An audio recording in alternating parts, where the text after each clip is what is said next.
ಈಗ ಲೆಬನಾನನ್ನು ಭೂಪ್ರದೇಶ ವಶ ಮಾಡ್ಕೊಳಕ್ ಹೋಗ್ತಾ ಅಂದ್ರೆ ಏನಾಯ್ತು, ಈ ರೀತಿಯ ಇವರ ಕಬಳಿಕೆಯನ್ನ ಗುರುತಿಸಿ ಅಮೆರಿಕಾಗ ಅರ್ಥ ಆಗಿದೆ. ಇಡೀ ಜಗತ್ತು ನನಗೆ ಚೀಮಾರಿ ಹಾಕತ್ತೆ. ಅಮೆರಿಕಾದ ಅಧ್ಯಕ್ಷ ತನ್ನ ಇವ್ರು ಹೇಳಿದ್ರಲ್ಲ ಅವ್ರ ಅಳಿಯ ಕುಶ್ನೋರ್ ಮತ್ತು ಇನ್ನೊಬ್ಬ ಪಾಕಿಸ್ತಾನದ ಏಜೆಂಟ್, ಇವರ ವ್ಯವಹಾರಗಳಿಗೆ ಅನುಕೂಲ ಆಗುವ ರೀತಿಯಲ್ಲಿ ಯುದ್ಧ ಆಗ್ತಾ ಇದೆ. ಯಾಕೆಂದ್ರೆ ಯಾವುದೇ ಯುದ್ಧ ಆದರೂ ಸಹ ಅಮೆರಿಕಕ್ಕೆ ಲಾಭ ಇದೆ. ಯಾಕೆಂದ್ರೆ ಅಲ್ಲಿ ಯುದ್ಧದ ಮ್ಯಾನುಫ್ಯಾಕ್ಚರಿಂಗ್ ಇದೆಯಲ್ಲ, ಅದು ಬಿಸ್ನೆಸ್. ಸೊ ಈ ದೃಷ್ಟಿಯಿಂದ ಸ್ಮಿತಾ ನನ್ನ ಪ್ರಕಾರ ಬಹಳ ಓಪನ್ ಆಗು ಹೇಳಿದ್ದಾರೆ ಸರ್. ನಮ್ಮ ಚಿತ್ತಲ ಸರ್ ಕೂಡ ಹೇಳ್ತಾ ಇದ್ರು, will make lot of money, ಸಿಕ್ಕಾಪಟ್ಟೆ ದುಡ್ಡು ಮಾಡ್ತಿದೀವಿ ಅಂತ ಓಪನ್ ಆಗಿ ಹೇಳ್ತಿದ್ದಾರೆ. ತನ್ನ ಅಳಿಯ ಅಲ್ಲಿ ಇದ್ದಾನೆ ಅಂತ ಅಂದ್ರೆ ಅವನನ್ನ ಅಧಿಕೃತವಾಗಿ ಒಂದು ರಾಷ್ಟ್ರದ ಪ್ರತಿನಿಧಿಯಾಗಿ ಮಾಡ್ತಾರೆ. ಅಮೆರಿಕಾದಲ್ಲಿ ಯಾರು ನೇಮಿಸಿದ್ರು ಅಲ್ಲಿಗೆ ಏನು ಅಬ್ಜೆಕ್ಷನ್ ಇಲ್ಲ. ಅದರಿಂದ ಅದು ಒಂದು ರೀತಿಯಲ್ಲಿ ಬೇರೆ ರೀತಿಯ ಒಂದು ವ್ಯವಸ್ಥೆ. ಆದರೆ ಅದು ಒಂಥರ ಸ್ಪಾಯಿಲ್ ಸಿಸ್ಟಮ್ ಅಂತ. ನನಗೆ ಇಷ್ಟ ಬಂದವ್ರನ್ನ ನಾನು ಮಾಡ್ತೀನಿ, ಬಿಕಾಸ್ ಅವರು ಶಾಸನ ಸಭೆ ಸದಸ್ಯರಲ್ಲ. ಇದು ಬಿಡಿ, ಇದು technical legal man. The original point is strait of ಹೊರ್ಮುಜ್ಜನ್ನು ನಾನು ನಿಯಂತ್ರಿಸ್ತೇನೆ, ಇಸ್ರೇಲಿನ ಪರವಾಗಿ ಅದನ್ನು ನಾನು ಫೈಟ್ ಮಾಡ್ತೇನೆ ಅಂತಕ್ಕಂಥದ್ದು ಇದೆಯಲ್ಲ, ಅದು ಎಷ್ಟೇ ದಿವಸ ಯುದ್ಧ ನಡೆದ್ರು ಸಹ ಸಾಧ್ಯ ಇಲ್ಲ. ಆಮೇಲೆ ಇರಾನಿನ ಜನ ಯಾವ ರೀತಿ ತಯಾರಿದ್ದಾರೆ ಅಂದರೆ, ಅವ್ರು ಹೇಳಿದ್ರಲ್ಲ, ಚಿತಾಲೆ ಅವ್ರು ಹೇಳಿದಂಗೆ ಲಕ್ಷಾಂತರ ಜನರನ್ನ ನಿಲ್ಲಿಸಿ, ಇಟ್ಸ್ ಎ ಸ್ಟ್ರಾಟಜಿ. ಚಿತಾಲೆ ಅವರೇ ಅವರು ತಪ್ಪು ಮಾಡ್ತಾ ಇದ್ದಾರೆ ಅಂತ ಹೇಳ್ಬೇಡಿ. ಟ್ರಂಪ್ ಮಾಡುವ ಒಂದು ಏನು ಅನೀತಿಯುತವಾದ ರಾಜಕೀಯ ತಂತ್ರಗಾರಿಕೆ ಕೂಡ ಸರ್, ಅಂದ್ರೆ ಉಳಿಸ್ಕೊಳ್ಳೇಬೇಕು ಭೂಮಿಯನ್ನ ಅಂತ ತ್ಯಾಗ ಮಾಡ್ತೀವಿ ಅನ್ನೋ ಲೆವೆಲ್. ಒಂದು ಸಾರ್ವಭೌಮ ರಾಷ್ಟ್ರ, ಆ ಸಾರ್ವಭೌಮ ರಾಷ್ಟ್ರವನ್ನ ಅಮೆರಿಕದ ಅಧ್ಯಕ್ಷ ನೀನು ಹೀಗೆ ಮಾಡು ನಾನು ಹಾಗೆ ಮಾಡು ಅಂತ ಹೇಳ್ತಕ್ಕಂಥದ್ದು ಇದೆಯಲ್ಲ, 21ನೇ ಶತಮಾನದಲ್ಲಿ ಯಾರು ಒಪ್ಲಿಕ್ಕೆ ಸಾಧ್ಯ ಇಲ್ಲ, ಇನ್ಕ್ಲೂಡಿಂಗ್ ಅಮೆರಿಕನ್ ಪೀಪಲ್. ಕರೆಕ್ಟ್. ನಾನು ಕೇಶವ್ ಸರ್ ಕೂಡ ಒಂದು ಕ್ವಿಕ್ ರಿಯಾಕ್ಷನ್ ತಗೊಳ್ತೀನಿ. ಕೇಶವ್ ಸರ್, ಹೈಪೋಥೆಟಿಕಲ್ ಪ್ರಶ್ನೆನೆ, ಹಿಂಗಾದ್ರೆ ಹೆಂಗೆ ಅಂತ ಹೇಳಿ ಸದ್ಯಕ್ಕೆ ಈ ಕಂಡೀಷನ್ ಒಪ್ತಾರೋ ಇಲ್ವೋ ಶುಕ್ರವಾರದವರೆಗೂ ನಾವು ಕಾಯ್ಬೇಕು. ಬಟ್ ಒಂದು ವೇಳೆ ಇರಾನ್ ಹಾಕಿರುವ ಕಂಡೀಷನ್, ನಾವು ಸ್ಟ್ರೇಟ್ ಆಫ್ ಹಾರ್ಮುಜ್ನ ಕಂಪ್ಲೀಟ್ ಆಗಿ ನಮ್ಮ ಕಂಟ್ರೋಲ್ ಅಲ್ಲಿ ಇಟ್ಕೊಳ್ತೀವಿ, ಹೋಗಿ ಬರೋದು ಯಾರು ಹಡಗು ಅಂತ ಹೇಳಿ ನಾವು ಮಾನಿಟರ್ ಮಾಡ್ತೀವಿ, ಬೇಕಾದವ್ರ ಹತ್ರ ನಾವು ಟೋಲ್ ಕಲೆಕ್ಟ್ ಮಾಡ್ಕೊಳ್ತೀವಿ. ಇಂಥ ಪರಿಸ್ಥಿತಿಗೆ ಅಮೆರಿಕ ಒಪ್ಪಂದವನ್ನ ಮಾಡಿಕೊಂಡು ಇದೇ ಕಂಡೀಷನ್ ಆನ್ ಗ್ರೌಂಡ್ ಇಂಪ್ಲಿಮೆಂಟ್ ಆದ್ರೆ ಜಾಗತಿಕ ಮಟ್ಟದಲ್ಲಿ ಅದರಲ್ಲೂ ಆರ್ಥಿಕವಾಗಿ ಬೀರಬಲ್ಲ ಪರಿಣಾಮಗಳು. ಮೊದಲು ಫ್ರೀ ಆಗಿದ್ದದನ್ನ ಈಗ ಇವರು ಯುದ್ಧ ಮಾಡಿ ಅದಕ್ಕೆ ಒಂದು 10 ಬಿಲಿಯನ್ ದುಡ್ಡನ್ನ, 10 ಮಿಲಿಯನ್ ದುಡ್ಡನ್ನ ಹಾಕ್ಸ್ತಾರೆ ಅಂದ್ರೆ $10 ಮಿಲಿಯನ್, ಆಗ ಯುದ್ಧ ಯಾರು ಗೆದ್ರು ಅನ್ನುವಂಥದ್ದು ಜಗತ್ತಿಗೆ ಗೊತ್ತಾಗತ್ತೆ. ಬಹುಶಃ ಆ ಸ್ಥಿತಿ ತಲುಪಲಾರದು ಅನ್ನುವಂಥದ್ದು ನನ್ನ ವಾದ. ಯಾಕೆಂತಂದ್ರೆ ಒಂದು ಪಾಸಿಟಿವ್ ಆಗಿ, ಒಂದು ಆಪ್ಟಿಮಿಸ್ಟಿಕ್ ಆಗಿ ನೋಡಿದ್ರೆ, ಈಗ ಒಂದು ವೇ ಔಟ್ ಬೇಕಿತ್ತು ಅಮೆರಿಕಾಗೂ. ಬಹುಶಃ ಈಗ ಒಂದು ಸಂಧಾನಕ್ಕೆ ಬಂದಿರೋದ್ರಿಂದ ಒಂದು 15 ಡೇಸ್ ಅದಕ್ಕೆ ಇಸ್ರೇಲ್ನು ಒಪ್ಸಿದ್ರೆ ಅವರು, ಆಗ ಯಶಸ್ವಿಯಾಗೂ ನಡೀಬಹುದು ಅನ್ನೋಂಥದ್ದು ನಂದಿದ್ದು. ಯಾಕೆಂದ್ರೆ ಈಗ ನಮ್ಗೆ 20% ಆಫ್ ಗ್ಲೋಬಲ್ ಆಯಿಲ್ ಮತ್ತೆ ಗ್ಯಾಸ್ ಸಪ್ಲೈಸ್ ಅಲ್ಲಿಂದ ಬರ್ತಾ ಇದೆ. ಅಷ್ಟು ತೊಂದರೆ ಆದ್ರೆ ಇಡೀ ವಿಶ್ವಕ್ಕೆ ತೊಂದರೆ ಆಗುತ್ತೆ. ನೋಡಿ ಏನಾಗಿತ್ತು ಅಂತಂದ್ರೆ, ಕ್ರೂಡ್ ಆಯಿಲ್ ಪ್ರೈಸ್ 69% ಹೆಚ್ಚಾಗಿತ್ತು ವಿಶ್ವದಲ್ಲಿ. ಯುರೋಪಿಯನ್ ನ್ಯಾಚುರಲ್ ಗ್ಯಾಸ್ ಪ್ರೈಸು 61% ಹೆಚ್ಚಾಗಿತ್ತು. ಇನ್ನು ಆಯಿಲ್ ಪ್ರೈಸಸ್ ನಮ್ಗೆ 114, 118ವರೆಗೂ ಬ್ರೆಂಟ್ ಕ್ರೂಡ್ ಆಯಿಲ್ ಪ್ರೈಸ್ ಹೋಗಿತ್ತು. ಇವಾಗ ಒಂದು ಶಾಂತಿ ಅಂತ ಅಂದ ತಕ್ಷಣ ಮೊದಲು $100 ಬಂತು ಬ್ರೆಂಟ್ ಕ್ರೂಡ್ ಆಯಿಲ್ ಪ್ರೈಸ್, ಆಮೇಲೆ $94 ಇವತ್ತು ಕೊನೆಯಲ್ಲಿ ಬಂದು ನಿಲ್ತ್ಕೊಳ್ತು. ಈವನ್ ಏಷ್ಯಾದ ಯಾವುದೇ ಮಾರ್ಕೆಟ್ ನೋಡ್ರಿ ನೀವು, ಸೌತ್ ಕೊರಿಯಾ ಇರ್ಬೋದು, ಚೈನಾ ಇರ್ಬೋದು, ಎಲ್ಲ ಡೌನ್ ಆಗಿದೆ 6%, 19%. ಇವತ್ತು ಸ್ವಲ್ಪ ಚೇತರಿಕೆ, ಈವನ್ ಭಾರತ ಕೂಡ ಇವತ್ತು ಸ್ವಲ್ಪ ಚೇತರಿಕೆ ಕಂಡಿರೋದನ್ನು ನಾವೆಲ್ಲ ಕಡೆ ಕಾಣಿಸ್ತಾ ಇದೀವಿ. ಆಮೇಲೆ ಕರೆನ್ಸಿ ಗೈನ್ ಆಗಿರೋದು ನೋಡಿದ್ರೆ, ಡಾಲರ್ 2% ಗೈನ್ ಆಯ್ತು, ಸ್ವಿಸ್ ಕರೆನ್ಸಿ 4% ಗೈನ್ ಆಯ್ತು, ಚೈನಾದ್ದು 2% ಗೈನ್ ಆಯ್ತು. ಇನ್ ಮಿಕ್ಕಿದ್ದೆಲ್ಲ ಕರೆನ್ಸಿಗಳು ಬಹುತೇಕ, ಯೂರೋ ಗೈನ್ ಆಯ್ತು. ಇನ್ ಬಹುತೇಕ ಕರೆನ್ಸಿಗಳು including Bharat, Indonesia, Philippines, south Korea ಎಲ್ಲ ಕರೆನ್ಸಿಗಳು ಕುಸಿತ ಕಂಡ್ವು.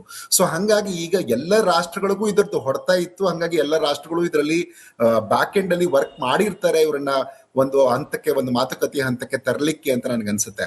ಮತ್ತೆ ನೀವು ಮ್ಯಾಕ್ರೋ ಎಕನಾಮಿಕ್ ಭಾರತದ ಒಂದು ಇದನ್ನ ನೋಡಿದ್ರೆ, ಮಿಡ್ಲ್ ಈಸ್ಟ್ ಜೊತೆಗೆ ನಮ್ಮ ವ್ಯಾಪಾರ ಏನಿತ್ತು, ನಾವು 62% ನ್ಯಾಚುರಲ್ ಗ್ಯಾಸ್ ಅವರಿಂದ ತರ್ತಾ ಇದ್ವಿ, 85% LPG ನ ಅವರಿಂದ ಇಂಪೋರ್ಟ್ ಮಾಡ್ಕೊಳ್ತಾ ಇದ್ವಿ, ಇದೆಲ್ಲ 50% ಅವರಿಂದಾನೇ ಮಾಡ್ಕೊಳ್ತಾ ಇದ್ವಿ ನಾವು. ಸೊ ಇದೆಲ್ಲವೂ ನಮ್ಗೆ, ನಾವು 3rd ಲಾರ್ಜೆಸ್ಟ್ ಇಂಪೋರ್ಟರ್ ಆಗಿ ನಾವು ಗಲ್ಫ್ ರಾಷ್ಟ್ರಗಳ ಜೊತೆಗೆ ಏನು ಸಂಬಂಧ ಇಟ್ಕೊಂಡಿದ್ವಿ ಅವಕ್ಕೆಲ್ಲವಕ್ಕೂ ಹೊಡ್ತಾ ಯುದ್ಧದಿಂದ ಬಿದ್ದಿತ್ತು. ಸೊ ಹಂಗಾಗಿ ಈ ಒಂದು ಸ್ಥಿತಿಯಲ್ಲಿ ಬಹುಶಃ ಭಾರತ ಕೂಡ ಬ್ಯಾಕ್ ಎಂಡ್ ಅಲ್ಲಿ ವರ್ಕ್ ಮಾಡಿರುತ್ತೆ ಅಂತ ನನ್ಗೆ ಅನ್ಸುತ್ತೆ. ಯಾಕೆಂದ್ರೆ ಯುದ್ಧ ನಿಂತ್ರೆ ಮಾತ್ರನೇ ಇಡೀ ವಿಶ್ವಕ್ಕೂ ಒಳ್ಳೇದಾಗತ್ತೆ ಅಂತ. ಈಗಾಗ್ಲೇ ಅನೇಕ ವರದಿಗಳು ಹೇಳ್ತಾ ಇತ್ತು, ಈಗ ನಾವು one of the fastest growing economy ಆಗಿದ್ವಿ. ಆದ್ರೆ ಈಗ ಏನಾಯ್ತು, ಯುದ್ಧದ ಇದ್ದ ತಕ್ಷಣ 40 ದಿನ ನಡೀತಿದ್ದಂಗೆನೆ 1% ಪಾಯಿಂಟ್ ನ ನಾವೀಗ 7%, 7ರಿಂದ 7.4% ಅಲ್ಲಿ ನಮ್ದು ಬೆಳವಣಿಗೆ ದರ 26-27 ಇರೋದು 1% ಕಡಿಮೆ ಮಾಡಿದ್ರು ಎಲ್ಲರೂ. Even major credit rating agencies ಅವರೆಲ್ಲರೂ ನಮ್ದು ಇದನ್ನ ಕಡಿಮೆ ಮಾಡ್ತಾ ಹೋದ್ರು. ಅಂದ್ರೆ ಏನಾಗ್ತಾ ಇದೆ, ಯುದ್ಧದಿಂದ ಇನ್ಫ್ಲೇಷನ್ ಜಾಸ್ತಿ ಆಗ್ತಾ ಇದೆ, ಸಪ್ಲೈ ಡಿಸ್ಟ್ರಪ್ಷನ್ ಆಗ್ತಾ ಇದೆ, ಭಾರತಕ್ಕೂ ಆಗ್ತಾ ಇದೆ, ವಿಶ್ವಕ್ಕೂ ಆಗ್ತಾ ಇದೆ. ಈವನ್ ಅರವಿಂದ್ ಸುಬ್ರಹ್ಮಣ್ಯಂ ಅವರು ಒಂದ್ ಮಾತು ಹೇಳ್ತಾರೆ, ಸ್ಟಾಗ್ಫ್ಲೇಷನ್ ಶುರು ಆಗುವ ಎಲ್ಲ ಹಂತ ಇದೆ, ಅಂದ್ರೆ ಸ್ಟಾಗ್ನೇಷನ್ ಇರುತ್ತೆ, ಇನ್ಫ್ಲೇಷನ್ ಇರುತ್ತೆ, ಅಂತದೊಂದು ಸ್ಥಿತಿ ನಿರ್ಮಾಣ ಆಗ್ಬಿಡುತ್ತಾ ಎಲ್ಲ ವಿಶ್ವದಲ್ಲಿ, ಭಾರತದಲ್ಲಿ ಕೂಡ ಅನ್ನುವಂಥದ್ದನ್ನ ಅವರು ಕೂಡ ಎಚ್ಚರಿಸಿದ್ರು.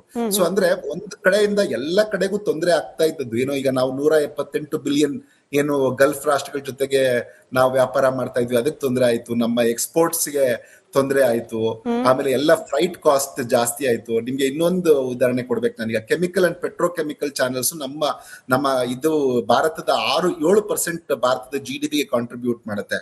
ಅದರಲ್ಲಿ ನೋಡಿ, ಈಗ ಕೆಮಿಕಲ್ ಮತ್ತೆ ಪೆಟ್ರೋಕೆಮಿಕಲ್ ಅಂದ್ರೆ ನಮಗೆ ಫರ್ಟಿಲೈಸರ್ಸ್ ಬರುತ್ತೆ, ಪೇಂಟ್ ಬರುತ್ತೆ, ಪ್ಲಾಸ್ಟಿಕ್ ಬರುತ್ತೆ, ಪ್ಯಾಕಿಂಗ್, ಫಾರ್ಮಸ್ಯೂಟಿಕಲ್ಸ್, ಇವೆಲ್ಲದಕ್ಕೂ ಒಂದೇ ಸಮ ಹೊಡೆತ ಬೀಳಕ್ ಶುರು ಆಗಿತ್ತು.